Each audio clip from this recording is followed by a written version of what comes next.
Voy tizzame, voy tizzalarime, shuncha xizmat qilgan tizzame og'riyapti ey. Voy tizzame, Allohim komil shifolaring bergin Allohim ey, Allohim. Voy tizzalarime ey. Voy jonim ey. Voy jonim. Umraga borganda juda ham ko'pchilik yosh kattalarni tizzalarida og'riqlari kuchayib ketib, keyingi kunlari yurolmay qolishdi va men ularga tez yordam bergim kelib ketdi, ularni davolab qo'ygim kelib ketdi, lekin qo'limda teyplarim yo'q edi. Men bundan juda ham afsuslandim.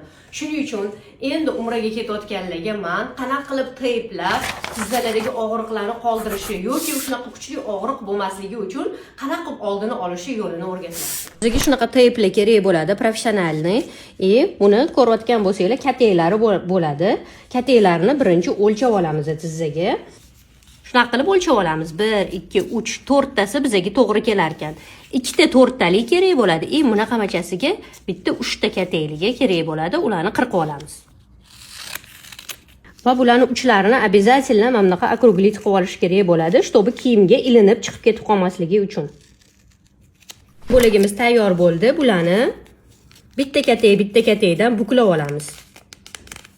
Mana buklab oldim.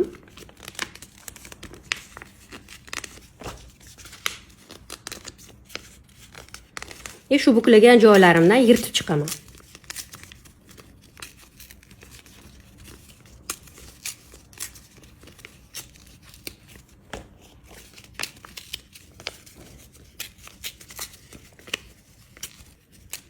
Kichkina bo'lagimizning 3 taligini o'rtasini olib tashlayman. Olib tashladim.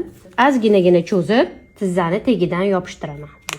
Yopishtirdim, cho'zib, o'rtasiga cho'zish berdim, ikkita chetiga cho'zish bermay yopishtiraman. Ikkita chetiga cho'zish bermaganimga tez chiqib ketmaydi. Agar ikkita chetini ham cho'zib olganimda tez chiqib ketadigan bo'lib qolardi. Mana. Endi buni qizdirib, klayni eritib olishim kerak bo'ladi.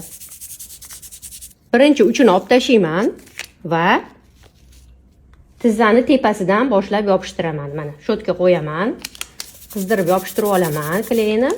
Keyin botini ushab turib, sekin cho'zaman. Cho'zganimda mana orqadagi ham sekin chiqishni boshlaydi qog'ozi. Tizzani atrofi bo'ylab aylantirib olib kelib, ikkinchi uchini pastga cho'zmasdan yopishtiraman. Uchini hech qachon cho'zish kerak emas, bo'lmasa tez chiqib ketadi. Ikkinchi uchini ham xuddi shunaqa yopishtiraman. Birinchi uchi tepada. Klayni eritish uchun qizdiraman.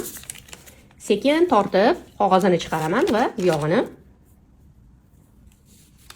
uchiga olib kelaman. Uchini cho'zmaymiz. Bu yopishtirish tizzani tepasidagi muskullarni pastga qarab nagruzka berishini to'sadi va tizzani muskullarni tepaga ko'tarib qo'yadi. O'shaning hisobiga mamutga nagruzka tushmaydi. Bo'g'imlarning yemirilgan joyiga nagruzka tushmaydi va ham davolash jarayoniga kirib ketadi, ham og'riqsizlantiradi. O'sha zahotiyoq og'riq qoladi. Bunaqa teyplarni qatdan topsak bo'ladi, professionalniysini deb o'ylashinglar mumkin. Bemalol internetdan topib olsanglar bo'ladi. Arzonlariga uchmaydi, arzonlari tez chiqib ketadigan bo'ladi, ham allergiya berishi ham mumkin. Sal qimmatrog'ini olishinglar kerak bo'ladi. Misol uchun bu teypimiz 160 mingdanmi, 170 ming atrofida olganman, lekin juda ham uzoq xizmat qiladi va og'riqqa qoldirib, ham srazu davolash jarayoniga kirgizib yuboradi. Yana keyingi videolarimda beli og'rib qolganlar uchun ham teypni qanaqa qilib foydalanishi, tez og'riq qoldirish, misol uchun pozorishin, grijaladanmi, boshqa har xil og'riqlarda bel og'rig'ini qoldirish videosini ham qo'yaman inshaalloh.